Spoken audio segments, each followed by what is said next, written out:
دیتا ہے کہ آپ نے اس طرح کا کردار اس کنڈیشن میں پرفارم کرنا ہے۔ فرد اس کردار کو نبھانے کی صحیح کرتا ہے، کوشش کرتا ہے، خواہ اس کا دل و ذہن اس سے اختلاف ہی کیوں نہ کر رہے ہوں۔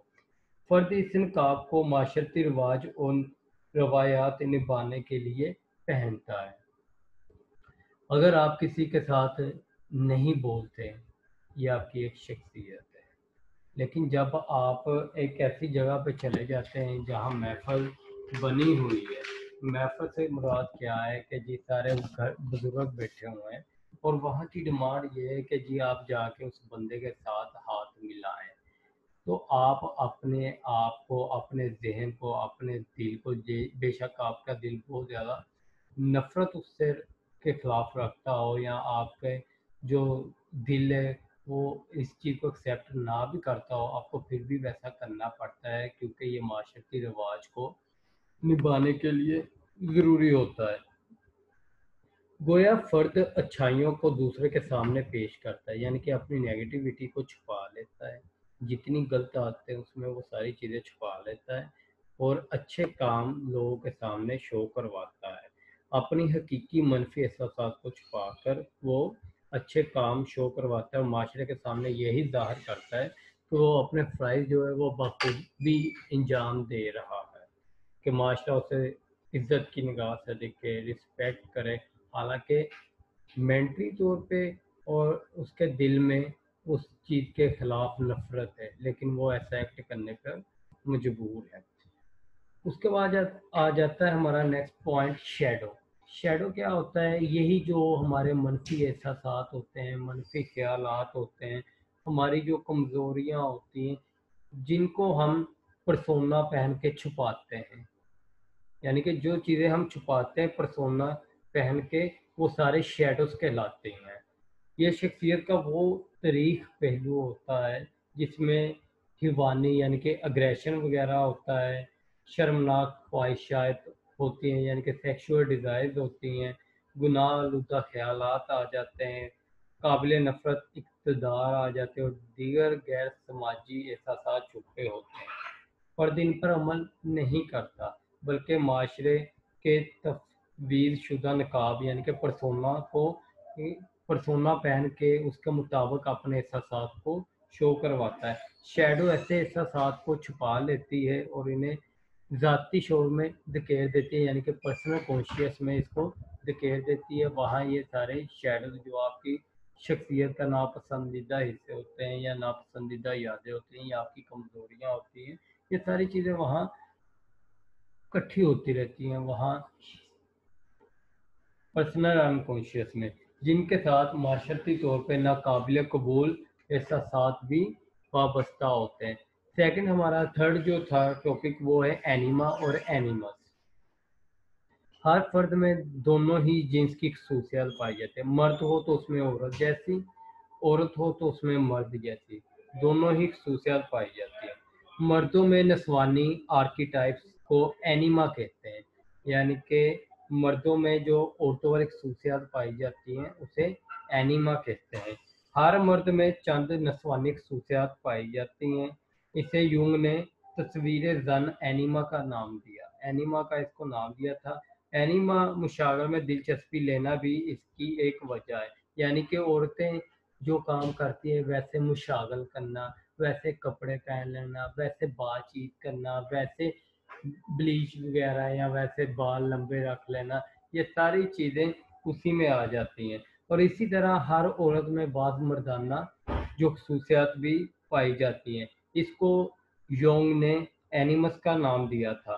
البتہ عورتوں میں یہ صفات بہت نمایاں ہوتی ہیں، مردانہ مشاغل کرنا، لباس مردوں والے پہن لینا، جیسے آج کل جینس کی پینٹ پہنی جا رہی ہے، شرٹ پہنی جا رہی ہے، اور بہت سے لوگ جو ہیں وہ اسپیشلی فیمیل جو ہیں وہ مردانہ سوٹ سلواتی ہیں، ویسے ہی کالر پٹی اس طرح سے کہ جی، اور اس کے علاوہ ان کا چلنے کا سٹائل یا بولنے کا سٹائل، روب دبدبا، اس طرح کی خصوصیات، لیکن ان جو اساسی نقوش کی بدولت اور مرد اور عورت ایک دوسرے کو بہتر طور پر سمجھنے کے قابل ہوتے ہیں۔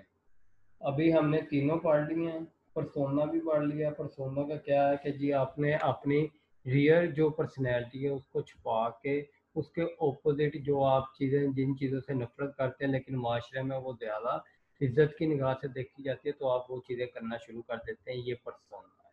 اب جو چیزیں آپ چھپاتے ہیں یعنی کہ برے خیالات، منفی سوچیں، سیکشول ڈیزائرز اور ایسی وہ والی چیزیں جو معاشرتی طور پہ ایکسیپٹیبل نہیں ہوتی، وہ آپ کی شیڈو کہلاتی ہیں۔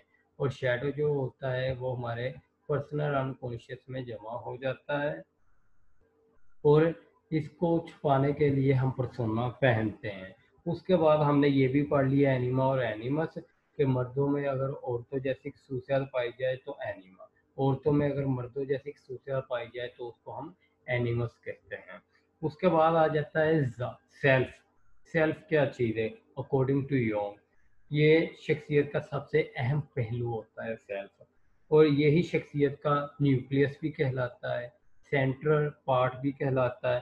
اس کی کوشش ہوتی ہے کہ شخصیت کے تمام جتنی بھی شخصیت کے پہلو ہیں ان کے درمیان یہ ایک مفاہمت یا ربط پیدا کرے، ان کو ایک وحدت کی شکل اختیار کرنے پہ، یعنی کہ ان کا گروپ بنا دے، انہیں ایک کر دے، ایک ہی پوائنٹ پہ سارے پہلو کام کر رہے ہوں۔ یہ شخصیت کو توازن اور ہم آہنگی بھی عطا کرتا ہے۔ ہر فرد عمر بھر اپنی ذات کو بہتر سے بہترین بنانے کی کوشش میں لگا رہتا ہے۔ سیلف ہی دراصل زندگی کا مقصد ہوتا ہے کہ ہم اپنی سیلف کو بہتر سے بہتر کر لیں، یہی زندگی کا مقصد ہوتا ہے۔ اس کے لیے انسان پوری دن کی کوششوں میں لگا رہتا ہے، جسے سب حاصل کرنا چاہتے ہیں مگر مشکل سے حاصل کر پاتے ہیں۔ سیلف کو سب حاصل کرنا چاہتے ہیں مگر بہت کم لوگ اسے حاصل کر پاتے ہیں۔ یہ فرد کے کردار کو متحرک کرتی ہے، یعنی کہ جو آپ کا بیہیویئر ہے اس کے اندر تحریک پیدا کرتی ہے، ڈرائیو پیدا کرتی ہے، اور اسے تکمیل کی طرف راغب کرتی ہے۔ اگر آپ لوگ اس وقت پڑھ رہے ہیں، آپ کا یہ کردار کہ جی آپ کے اندر ایک تحریک پیدا، آپ کے اندر ایک ڈرائیو پیدا کرے گی سیلف جو ہے، کہ ابھی کلاس کا ٹائم ہے، کلاس لو، کلاس لو گے تو پاس ہو جاؤ گے، پاس ہو جاؤ گے ڈگری مل جائے گی، ڈگری مل جائے گی تو آپ کسی اچھی پوسٹ پہ چلے جاؤ گے۔ یہ بیسیکلی اس کا کام ہے سیلف کا، کہ ڈرائیو پیدا کرنا اور اس کو تکمیل کی طرف راغب کرنا۔ شخصیت کے تمام نظاموں میں جب توانائی کی تقسیم مساوی ہو جاتی ہے، یعنی کہ سارے جتنے نظام انسان کے اندر کام کر رہے ہیں ان میں توانائی برابر ڈسٹریبیوٹ ہو جاتی ہے، تو یہ حالت آئیڈیل سیلف ہوتی ہے۔ یہ کہ ہر پہلو اس کا، وہ جس بھی فیلڈ میں کام کر رہا ہے آؤٹ اسٹینڈنگ کر رہا ہے تو اس کا مطلب وہ آئیڈیل رول ادا کر رہا ہے، مگر عموماً ایسا نہیں ہوتا۔ اس کے لیے فرد تمام عمر کوشش میں لگا رہتا ہے۔ اب کتنی قسم کی پرسنالٹیز ہوتی ہیں؟ There are two types of personality according to Jung. First one is the introversion and second is the extroversion. Introversion کیا ہوتی ہے؟ فرد کی سارے انٹرسٹ اپنی ذات تک محدود ہوتے ہیں، اپنی سیلف تک محدود ہوتے ہیں، وہ زیادہ تر اندرونی اور باطنی دنیا میں گم رہتا ہے۔ ایسا فرد شرمیلا ہوتا ہے، یعنی کہ اپنے آپ تک رہنا، کسی سے بات چیت نہیں کرنا، کوئی باہر سے آ جائے تو چپ چاپ بیٹھے رہنا، کم بولنے والا ہوتا ہے، حساس ہوتا ہے، چھوٹی سی بات پہ رونا شروع کر دیتا ہے، اور بہت زیادہ غم یا صدمے کو محسوس کرنے والا ہوتا ہے۔ اس کی بیرونی دنیا سے مطابقت کم ہوتی ہے، جو انٹروورژن ہوتا ہے۔ ایکسٹروورژن کون سے ہوتے ہیں؟ بیرونی بیس شخصیت میں فرد کی ساری دلچسپیاں بیرونی دنیا سے ہوتی ہیں، وہ اپنے اندرونی خیالات اور تفکرات سے بے پرواہ ہوتا ہے، یعنی کہ اس کے اندر جو بھی وہ سوچ بچار کرتا ہے یا اس کے خیالات آتے ہیں انہیں اس چیز کی کوئی پرواہ نہیں ہوتی۔ ایسے لوگ ملن ساز ہوتے ہیں، خوش اخلاق ہوتے ہیں، دوستانہ مزاج کے حامل ہوتے ہیں۔ اس کے بعد یونگ نے یہ بھی کہا کہ کسی بھی فرد میں صرف دوربینی یعنی کہ انٹروورژن یا ایکسٹروورژن نہیں پائی جاتی، کہ یہ نہیں ہو سکتا کہ جی سب بندوں میں یہ ایسا ہو کہ یا تو یہ سارا ایکسٹروورژن ہے یا یہ سارا انٹروورژن ہے، ایسا نہیں ہوتا۔ بعض کا ان دونوں کا مجموعہ بھی ہوتا ہے۔ کچھ رویے جو ہیں وہ دونوں پر مشتمل ہوتے ہیں۔ جس قسم کا رویہ زیادہ ہوگا فرد کو اسی درجے کا نام دے دیا جائے گا کہ یہ انٹروورژن ہے یا ایکسٹروورژن ہے، یعنی کہ یہ ڈپینڈ کر رہا ہوتا ہے کہ وہ زیادہ جو ایکٹیویٹی پرفارم کر رہا ہے جو بیہیویئر کر رہا ہے وہ زیادہ انٹروورژن کر رہا ہے یا ایکسٹروورژن، کیونکہ دونوں کے اندر ایک بندے کے اندر یہ دونوں ہی پائی جاتی ہیں. تو اس میں پھر یہ کہ سوچنا پڑے گا کہ اس کو ہم انٹروورژن کا نام دیں یا ایکسٹروورژن کا. یہ ڈیپینڈ کرے گا کہ اس میں زیادہ ٹینڈنسی کس چیز کی ہے، انٹروورژن ہے یا وہ ایکسٹروورژن ہے، اس کے اکارڈنگ ہم اس کو نام دے دیں گے. پھر آ جاتا ہے ہمارا فنکشن آف پرسنالٹی. یونگ کا کہنا تھا کہ انٹروورژن اور ایکسٹروورژن رویے کے باوجود فرد دنیا کے کو ایک مخصوص انداز میں دیکھنے اور سمجھنے کی کوشش کرتا ہے. انٹروورژن کریکٹرسٹکس بھی ہونے کے باوجود اور ایکسٹروورژن کریکٹرسٹکس ہونے کے باوجود بھی انسان کوشش کرتا ہے کہ دنیا کو ایک ڈفرنٹ وے سے دیکھے. یونگ نے 4 بنیادی نفسیاتی اعمال بیان کیے تھے، یعنی کہ سائیکولوجیکل فنکشننگ یونگ نے 4 بیان کی تھی، جن کی مدد سے فرد ہر تجربے کی نوعیت اور معنی کو اپنے انداز میں تعین کرتا ہے. سب سے پہلی تھی سینسنگ، سیکنڈ تھی تھنکنگ، تھرڈ تھی فیلنگ اور فورتھ تھی انٹیوٹنگ. اب سینسنگ سے کیا مراد ہے؟ شخصیت کا بنیادی یہ حصہ کنسیڈر کر لیں آپ. فرد حواس کی مدد سے خارجی ماحول سے ابتدائی واقفیت حاصل کرے. جب تک وہ دیکھے گا نہیں، جب تک وہ سنے گا نہیں، جب تک وہ محسوس نہیں کرے گا تو اس کو باہر والے ماحول کا پتہ نہیں چلے گا. تو یہ حواس کی مدد سے جو خارجی ماحول ہے اس کے ساتھ مطابقت حاصل کرتا ہے یا ابتدائی واقفیت حاصل کرتا ہے، اور ٹھوس حقائق اور معلومات کے لیے حقیقی ادراک کی فعل انجام دیتا ہے. یعنی کہ میں آپ کو ایک سمپل بات بتاتا ہوں، یہ اگر آپ اپنے ارد گرد دیکھیں تو بہت سے اسٹیمولس ہوں گے. یہ اسٹیمولس آپ کی سینسز تک پہنچ رہے ہوں گے، سینسز کو آ کے یہ نو کر رہے ہوں گے. جب آپ ان کو ریسیو کر کے حقیقت پہ مبنی اس کی انٹرپریٹیشن کریں گے، اس کا انالیسس کریں گے، اس کو میننگ دیں گے تو وہ پرسیپشن کے قابل ہو جائے گا. ٹھیک ہو گیا. ایک تھا سینسنگ اینڈ سیکنڈ ہے تھنکنگ. تھنکنگ میں کیا ہے کہ اس عمل کے ذریعے فرد معنی و مفہوم یعنی کہ انڈرسٹینڈ کرنے کی کوشش کرتا ہے ماحول سے کہ جی کیا اس میں چیزیں پائی جا رہی ہیں، وہ انڈرسٹینڈ، اس کا مطلب کیا ہے، اس کا کنسیپٹ کیا ہے، اس انڈرسٹینڈ کرنے کی کوشش کرتا ہے. حقائق دریافت کرتا ہے کہ حقیقت کیا ہے اس کے پیچھے، سوچ بچار کرتا ہے، غور و فکر کرتا ہے، اپنی اور دنیا کی نوعیت کو سمجھنے کی کوشش کرتا ہے کہ وہ اس وقت کہاں کھڑا ہے. اس پہ غور و فکر کرتا ہے کہ وہ کیا کیا کر سکتا ہے، دنیا اس کے کیا کیا کرنے سے روک سکتی ہے، دنیا اس کے ساتھ کیسے چلے گی. اس سارے اعمال کی وہ سوچ و بچار کرتا ہے، اس کو ہم کہتے ہیں تھنکنگ. اس کے بعد آ جاتا ہے فیلنگ. احساسات کسی شے کی خوشگواری اور ناگواری کی قدر جانچنے کا ذریعہ. اگر احساس نہ ہو، احساسات نہ ہو تو بندے کی زندگی میں ایک کہہ لو کہ کوئی یعنی کہ چیز نہ ہو کہ نہ خوشی ہے نہ اداسی ہے، ایک ریموٹ والی زندگی وہ گزار رہا ہوگا اگر احساسات نہ ہو. خوشگوار لمحے اور ناگوار لمحے کے لیے احساسات کا ہونا بہت زیادہ ضروری ہے. محبت، نفرت، رحم دلی جیسے احساسات میں فرد جو ہوتا ہے باطنی طریقوں سے اپنے تجربات کو سمجھتا ہے. باطنی یعنی کہ سائیکولوجیکلی یا آپ کہہ لو کہ ذہنی طور پہ وہ اس سارے طریقہ کار کو سمجھتا ہے اور اپنے ذاتی احساسات کے حوالے سے اشیاء کی قدر و قیمت کا تعین کرتا ہے کہ اگر ایک چیز یا ایک نعمت آپ کے پاس ہے اس کی کیا قدر و قیمت ہے. وہ اپنے ذہن سے سوچتا ہے، محسوس کرتا ہے. اگر کوئی آپ کے پاس یعنی کہ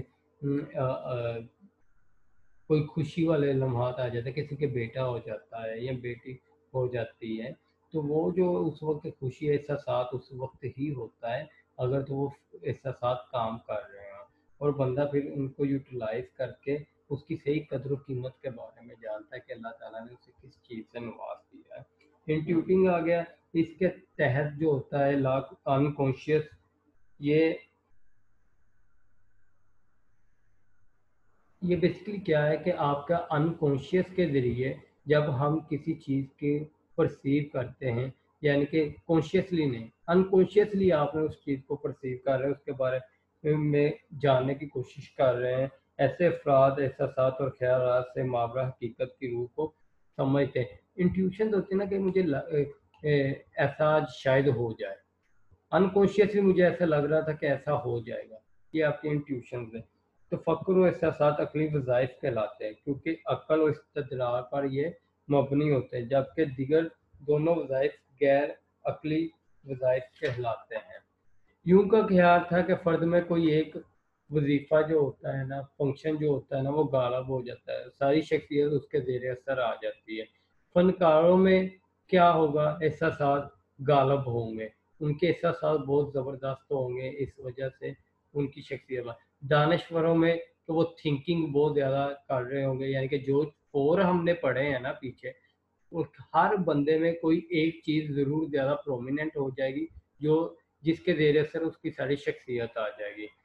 فیلنگز کن میں آئے گی؟ غالب میں. فنکاروں میں فیلنگز آ جائے گی، دانشوروں میں تھنکنگ آ جائے گی، اور صوفیہ کرام جو ہوتے ہیں ان میں انٹیوشنز وغیرہ آ جائے گی. شخصیت کے دونوں بنیادی جو رویے ہوتے ہیں، انٹروورژن اور ایکسٹروورژن، ان چاروں وظائف کے ساتھ مل کر شخصیت کا تعین کرتے ہیں. یہ جو چار ہم نے پیچھے پڑھے نا، فیلنگ، تھنکنگ، انٹیوشنز، اور ایک اور تھا سینسنگ، ان چاروں کے ساتھ مل کے ہمارے انٹروورژن اور ایکسٹروورژن کریکٹرسٹکس مل کے شخصیت کا تعین کرتی ہے. اس کے یونگ کی اس درجہ بندی کو کیٹر نے اپنی آزمائش 16 PF میں استعمال کیا اور مثبت نتائج سے اس درجہ بندی کی تصدیق کی کہ واقعی ہی ایسا ہی ہوتا ہے. اب ڈیولپمنٹ آف پرسنالٹی ہم پڑھ رہے ہیں. نیکسٹ جو ہمارا ٹاپک ہے وہ ہے ڈیولپمنٹ آف پرسنالٹی. ابھی تک جتنا پڑھا ہے، اگر اس میں سے کسی کو کوئی کنفیوژن ہے تو وہ پوچھ لے، پھر ہم آگے چلتے ہیں.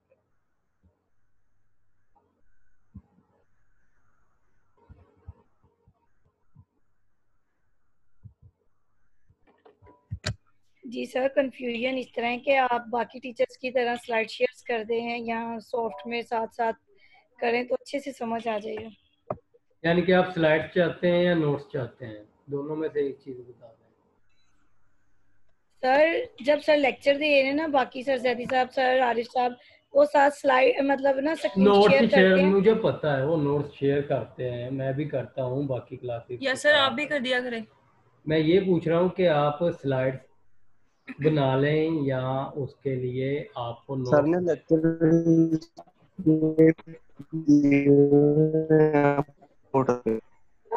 اکمل آپ کی چیک کریں، سر نے شیئر کیے ہوئے ہیں.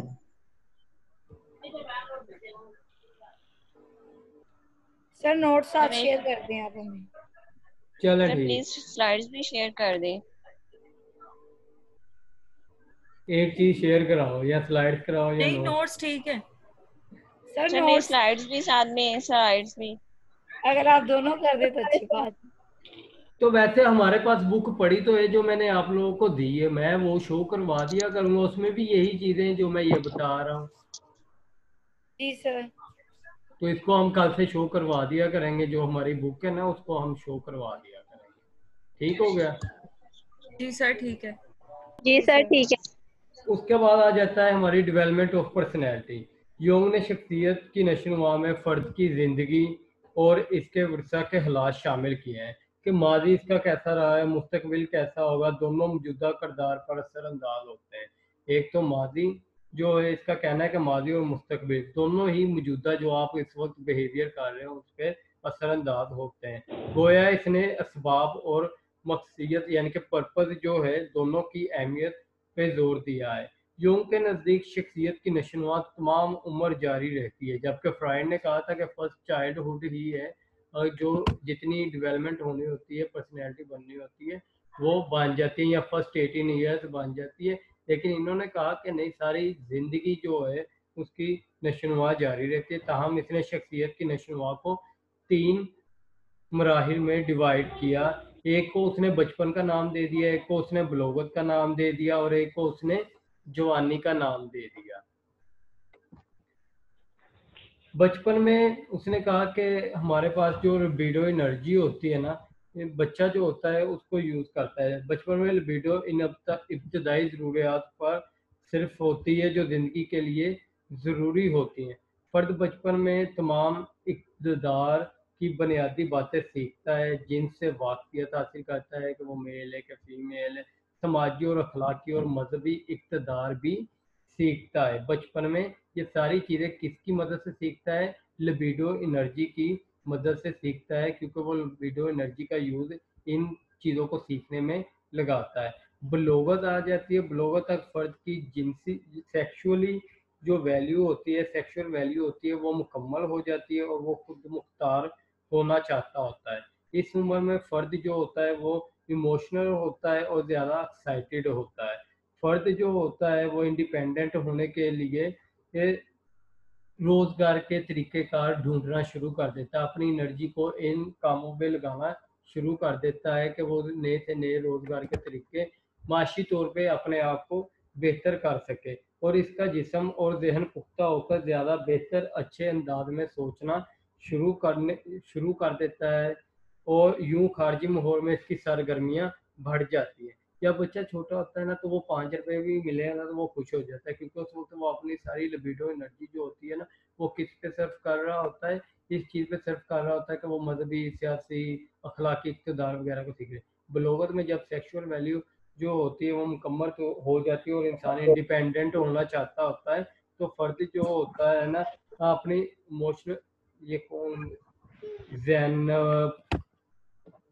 ایک تو آپ لوگوں کے مائک بہت جلدی اوپن ہو جاتے ہیں، اور وہ زیادہ اچھے طریقے سے روزگار کو، کیونکہ انڈیپینڈنٹ ہونا چاہتا ہے تو اس کے لیے اسے اکنومیکلی مضبوط ہونا چاہیے، تو اس کے لیے اس کی خارجی ماحول میں سرگرمیاں جو ہوتی ہے، ایکسٹرنل انوائرمنٹ میں جو ایکٹیویٹیز ہوتی ہیں وہ بڑھ جاتی ہے، وہ زیادہ سے زیادہ بہتر طریقے سے زیادہ کمانے کی کوشش میں لگ جاتا ہے۔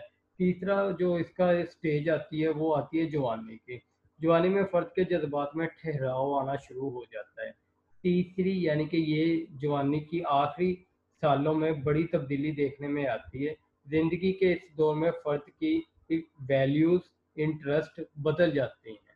شروع میں ہم جن لوگوں کو زیادہ ترجیحات دیتے ہیں، جوانی کے اینڈ میں وہ ترجیحات بدل جاتے ہیں۔ پہلے آپ کے نزدیک آپ کے ماں باپ ہوتے ہیں، کزنس ہوتے ہیں، جب آپ جوانی کے اینڈ پہ جا رہے ہوتے ہو پھر کسی کے ساتھ فرینڈ شپ ہو جاتی ہے، وہ ہو جاتا ہے، پھر اس کے بعد جس سے شادی ہو جائے وہ ہو جاتے ہیں، یعنی کہ یہ اسٹیج بدلتی رہتی ہے۔ اس عمر کو ریڈیکل ٹرانسویلیویشن کہتے ہیں۔ فرد کی زندگی کا یہ موڑ بہت اہم اور خطرناک ہوتا ہے، کیونکہ زندگی کے اس موڑ پر اگر تبدیلی کا عمر درست طور پر نہ ہو سکے تو پوری شخصیت بکھر جاتی ہے۔ اگر تو ہم صحیح فیصلے کر لیں اس موڑ پہ آ کے تو ہماری پوری شخصیت بہتر بن جائے گی، اگر صحیح فیصلے نہیں ہوں گے تو شخصیت بکھر جائے گی، جو فرد ہوگا وہ زیادہ ایموشنل ہو جائے گا، نوجوان عملوں کی بجائے دانش اور تحمل مزاجی پیدا ہوتی ہے۔ ٹھیک ہے، اس کے بعد یونگ نے شخصیت کی نشو کے سلسلے میں 2 اطراف کا ذکر کیا، یعنی شخصیت ہمیشہ آگے کی طرف ہی نہیں بڑھتی بلکہ پیچھے کی طرف بھی پلٹ جاتی ہے۔ نشو کی یہ دونوں اطراف درجہ ذیل ہے، ایک کو اس نے نام دیا پروگریشن کا اور دوسرے کو اس نے نام دیا ریگریشن کا۔ پروگریشن کیا ہوتا ہے؟ اگر تو آپ کا سب کچھ بہتر جا رہا ہے اور آپ کی جو پرسنالٹی ہے وہ صحیح طریقے سے ڈیولپ ہو رہی ہے تو اس کو ہم کہتے ہیں پروگریشن ہو گیا۔ جب شخصیت کے تمام نظام ٹھیک ٹھاک کام کر رہے ہو اور کوئی رکاوٹ درپیش نہ ہو تو اس صورتحال کو ہم پروگریشن کا نام دیتے ہیں، یعنی نشوونما کا عمل آگے کی طرف بڑھ رہا ہے۔ اور ریگریشن میں کیا کرتے ہیں؟ جب ترقی میں رکاوٹ آ جائے تو فرسٹریشن پیدا ہوتی ہے اور لبیڈو نفسی اعمال پر خرچ ہونا شروع ہو جاتی ہے، یعنی کہ اگر آپ کی ترقی میں کوئی چیز رکاوٹ آ رہی ہے تو آپ فرسٹریٹڈ ہو جائیں گے، جب فرسٹریٹڈ ہو جائیں گے ڈپریشن، انگزائٹی وغیرہ آ جائے گی تو آپ کی جو لبیڈو انرجی ہے وہ ڈپریشن اور انگزائٹی وغیرہ کو ہینڈل کرنے میں لگ جائے گی اور آپ کا جو صحیح مین گول ہے اس سے ہٹ جائے گی، لاشعوری مار کی طرف چلی جائے گی۔ اسے ریگریشن کہتے ہیں۔ یہ عمل ہمیشہ تکلیف دہ نہیں ہوتا بلکہ کبھی کبھار مفید بھی ثابت ہو جاتا ہے، کیونکہ فرد رکاوٹ کو دور کرنے کے لیے نئی تدابیر اختیار کرتا ہے اور گزشتہ تجربات سے فائدہ اٹھاتا ہے۔ یونگ کا کہنا تھا کہ نشوونما کا مقصد ذات کی ترقی ہے۔ نشوونما کے اس درجے کے لیے ضروری ہے کہ تمام نظام مناسب طور پر کام کریں اور ایک دوسرے سے مل کے